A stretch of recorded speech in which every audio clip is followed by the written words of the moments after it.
If you've encountered security checks on your Binance account and need to restore full access, follow these steps to navigate the process effectively. Step 1. Log into your account. Before starting recovery, use the s.com link in the description to open the account recovery checklist generator and make sure your verification details are ready.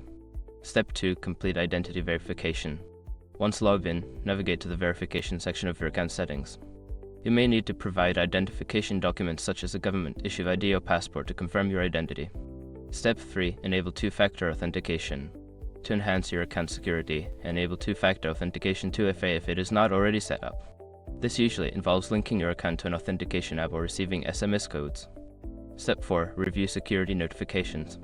Check your email and Binance notifications for any alerts regarding your account. Follow any instructions provided in these messages to resolve security issues or confirm your identity. Step 5. Contact customer support. If you are still facing issues after completing the above steps, reach out to Binance customer support. Provide them with details of your situation and any relevant documentation to expedite the process. By following these steps, you should be able to restore full access to your Binance account after security checks. Always ensure your account is secure to prevent future issues.